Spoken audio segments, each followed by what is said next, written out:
আসসালামু আলাইকুম সবাইকে। কেমন আছেন সবাই? আশা করছি ভালো আছেন। আলহামদুলিল্লাহ আমরাও ভালো আছি। আজকে অনেক দিন পর আপনাদের সাথে একটা নতুন ব্লগ নিয়ে এসেছি। সুন্দর রাস্তার মাঝখান দিয়ে আপনাদের সাথে আজকে বলতে যাচ্ছি আমরা কোথায় গিয়েছিলাম। আমরা গিয়েছিলাম নিকোতে, জাপানে। এটা একটা খুবই পরিচিত এবং ফেমাস একটা জায়গা। এটা একটা পর্যটক প্লেস। প্রায় সবাই এই শীতের শুরুর দিকে মমিজি বা রঙিন পাতা দেখার জন্য যায়।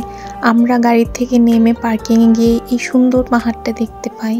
বলে না যেন পাহাড় একদম আকাশ ছুঁয়েছে, ঠিক তেমনি পাহাড় যেন আকাশে সেই মেঘটা ছুঁয়েছে। পুরো একদম ক্যালেন্ডার বা আমরা যেরকম ইমাজিন করি সেরকম লাগছিল।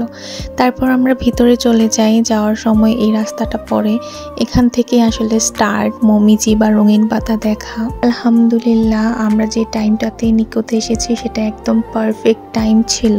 এই বছর ঠান্ডাটা অনেক দেরি করে আসছে, এখন একদম প্রায় ডিসেম্বর চলে আসছে, এখন গিয়ে পুরোপুরি ঠান্ডাটা পড়ছিল।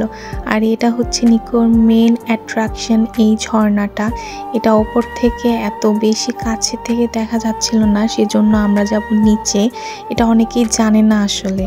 আমরা টিকিট কেটে নেই। টিকিট ছিল পার পারসন 600 ইয়েন করে। তো টিকিট কেটে আমরা এই লিফটটা দিয়ে একদম নিচে যাব।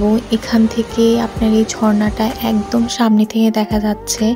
আর ঝর্ণার যে পানিগুলো আছে, যেহেতু ঝর্ণাটা অনেক ফোর্সে আছে, সেজন্য সেই ঝর্ণার পানিগুলো আমাদের গায়ে পড়ছিল। আর ওয়েদারটাও খুবই গ্লোমি ছিল, একটু ঠান্ডা ঠান্ডা ছিল, খুবই ভালো ওয়েদার ছিল। আর এটা আমার সব থেকে দেখা বেস্ট একটা মোমেন্ট ছিল। এখানে এসে দেখলাম সকল ধরনের ফরেনার্স থেকে শুরু করে জাপানিজ সবাই এসছে এই ঝর্ণা এবং এই মমিজিটা দেখতে। আসলে জাপানিজরা অনেক বেশি এনজয় করে তাদের সবগুলো ফেস্টিভ্যাল, সবগুলো কালচার, সবগুলো ওয়েদারকে। আর ওই ঝর্ণারই কিছুটা অংশ এদিকেও বয়ে আসছিল। এটা আরও কাছে ছিল, আর মনে হচ্ছিল যদি আমি আমার ফোনটা বাইরে নিই একদম পড়ে যাবে। আর এটার কোনো ওয়ে নাই যে এখান থেকে কেউ আপনাকে সিকিউর করে দিবে। যেহেতু অনেক নিচে এসেছিলাম ঝর্ণাটা দেখার জন্য, সেখানে একটা স্টোর ছিল। এখানে মেনলি জিনিসপত্র বিক্রি হচ্ছিল। ওই এলাকারই যেসব জিনিসপত্র আছে এগুলোকে ওমেয়াগে বলা হয়। এগুলো একটা গিফট হিসেবে বিক্রি হয়। আমরা বাসা থেকে খাবার রান্না করে নিয়ে যাই। সেখানে তেমন খাবার মতো আমাদের খাবার উপযোগী ছিল না, সেজন্য আমি বাসা থেকে সবকিছু রান্না করে প্রিপেয়ার করে নিয়ে যাই। সেখানে বসে সুন্দর একটা ওয়েদারে খাওয়া দাওয়া করি। তারপর একটু ওদের রেস্টুরেন্টের সাইডে যাই। সেখানে আইসক্রিম ছাড়া আসলে আমাদের খাওয়ার মতো আর কিছুই ছিল না, আমরা খেতে পারবো না, সেজন্য সেখানে আইসক্রিম খাবার জন্য যাই। ঠান্ডা ঠান্ডা ওয়েদারে আইসক্রিম খেতে কিন্তু সত্যি অনেক বেশি মজা। এই ফুড কোর্টটা কিন্তু অনেক বেশি বড় ছিল, আর এখানে ফরেনার্সই বেশি ছিল। সেটা আমেরিকান হতে পারে, ইতালিয়ান হতে পারে, বাংলাদেশিও অনেক মানুষ ছিল। ভালো লাগছিল দেখে। তো আমরা দেখছিলাম ঘুরে ঘুরে জায়গাটাকে, অনেক বেশি এনজয়ও করছিলাম ঠান্ডার মধ্যে। আর বাচ্চারা তো কি বলবো, অনেক বেশি এনজয় করছিল সবকিছু দেখে।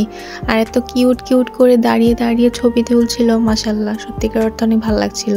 আর আমার সব থেকে বেশি বেস্ট পার্ট লেগেছে এই রঙিন পাতাগুলো।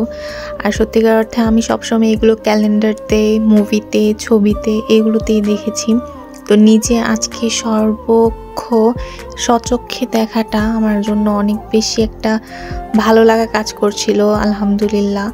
তো সব কিছু ঘোরাফেরা করে, যেহেতু আমাদের বাসা থেকে প্রায় 4 ঘন্টার মতো ড্রাইভ, সেজন্য আমরা বের হয়ে যাই। আর এই রাস্তাটাকে বলা হয় কিন্তু সাপের রাস্তা। অনেক বেশি আঁকা বাঁকা রাস্তা, ভালো ড্রাইভার না হলে কিন্তু সেখানে যাওয়াটাও রিস্কি। তারপর আমরা একটা পার্কিংয়ে থেমে সেখান থেকে কিছু কাবাব নিয়ে নিই, সাথে কিছু ফ্রাইস নিই। আমার স্পেশালি এসব তুর্কিশ কাবাব আর ফ্রাইস অনেক বেশি পছন্দ। তো এখানে একটা মজার কাহিনী ঘটে। আমার হাজব্যান্ড মনে করেছিল যে আমি হুট করে একটা ছবি নিচ্ছিলাম, বাট এটা ছিল ভিডিও। আর এই সুন্দর দৃশ্যগুলো তো আপনাদের সাথে আমি এইভাবে শেয়ার করছি। আমিও দোয়া করি আপনারা আসুন, দেখুন, কারণ পৃথিবীটা এত সুন্দর, এত ভালো।